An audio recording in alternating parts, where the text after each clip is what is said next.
বেটৰ চোলা pant পিন্ধি পাইছেনে? অনথা বেটৰ চশমা সেয়াও 100 বছৰ পুৰণি। ঠিকেই শুনিছে, এয়া হৈছে লখিমপুৰ বগীনদীৰ জাৰ্মানী গাঁৱৰ 150 বছৰ পুৰণি বেটৰ সামগ্ৰী। সকলোকে এতিয়া আজুককাৰ দিনৰ বেটেৰে নিৰ্মিত কুটিৰ শিল্পই কৰিছে আকৰ্ষণ। এই সামগ্ৰীসমূহ বৰ্তমান সযতনে সংৰক্ষণ কৰি ৰাখিছে ৰামধন শইকীয়াই। কেইবা প্ৰজন্ম জুৰি চলাই অহা এই কলাত্মক কীৰ্তিত্বৰ অংশীদাৰ হৈছে ৰামধন শইকীয়াৰ আজু ককাক ভোলাই শইকীয়া, ককাক গোলাপ চন্দ্ৰ শইকীয়া আৰু পিতৃ ভূমিধৰ শইকীয়া। সংৰক্ষিত সামগ্ৰীসমূহৰ ভিতৰত আছে বেটৰ চোলা, পেণ্ট, টুপি, লাখুটি, বন্দুক, গদা, আসন, মহাত্মা গান্ধীৰ প্ৰতিমূৰ্তি, চশমা, হেণ্ডবেগ, বাকচ, বঁটা, শৰাই, দুখলপীয়া পেৰা, ধন থোৱা টেমা আৰু বহুতো। ইয়াৰ উপৰিও সংৰক্ষিত হৈ আছে কাঠেৰে নিৰ্মিত শংকৰ মাধৱ, শিৱ, বিষ্ণু আৰু জটায়ুৰ মূৰ্তি। নমস্কাৰ, মই পাৰ্থ শইকীয়া। আজি বগীনদীৰ জাৰ্মানী গাঁৱত উপস্থিত আছো আৰু বিশেষ এটি পৰিয়ালৰ বাসগৃহত আহি মই উপস্থিত হৈছো, যিটো পৰিয়ালে আচলতে 150 বছৰৰ পৰা কিছু বেটেৰে নিৰ্মিত সামগ্ৰী তেখেতলোকে সংৰক্ষণ কৰি ৰাখিছে।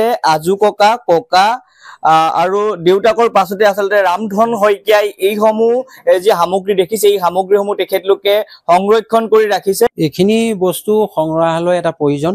সংগ্ৰহালয়টো মই বিশেষ প্ৰয়োজন, যথেষ্ট বস্তু বেয়া হৈ গৈছে। চৰকাৰক মই আহ্বান জনাওঁ, আপোনালোক চেনেলৰ জৰিয়তে আহি এইখিনি চৰকাৰক অৱগত কৰিব লাগে। চৰকাৰৰ যাতে দৃষ্টিগোচৰ হ'ব লাগে যে মোৰ ককা গোলাপ চন্দ্ৰ শইকীয়াৰ তেখেতৰ স্মৃতি ইতিহাস হিচাপে থাকি যায়। এইখিনি এটা অসম তথা ভাৰতবৰ্ষৰ এটা স্মৃতি, গৌৰৱ। নতুন প্ৰজন্ম এইখিনি আহি চোৱা চিতাটো যথেষ্ট ভাল। এইখিনি কাৰণে মই এটা সংগ্ৰহালয়ৰ কাৰণে বনাই সহায় সহযোগ আগবঢ়া বুলি চৰকাৰক মই জনাইছোঁ।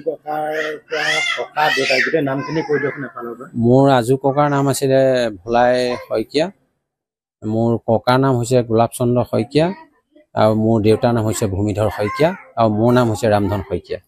এতিয়া মই ককাৰ অনুকৰণ কৰি আৰু দেউতাৰ বস্তুখিনি মই অলপ চাই এতিয়া ময়ো সেইখিনি বস্তু বনাই আছো। বৰ্তমানত আপোনাৰ সংগ্ৰহালয়ত কি পোৱা যায়?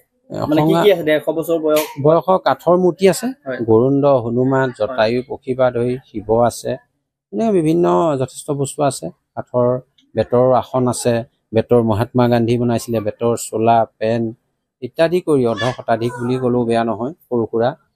কিন্তু দুখৰ বিষয় এই যে ইমান এখন পিছপৰা গাঁৱত থাকিও ৰামধন শইকীয়াই একক প্ৰচেষ্টাৰে সামৰি ৰখা এই আপুৰুগীয়া সম্পদসমূহ উপযুক্ত প্ৰযুক্তিগত সংৰক্ষণৰ অভাৱত লাহে লাহে এতিয়া হেৰাই যোৱাৰ উপক্ৰম হৈছে। News desk, NZ news.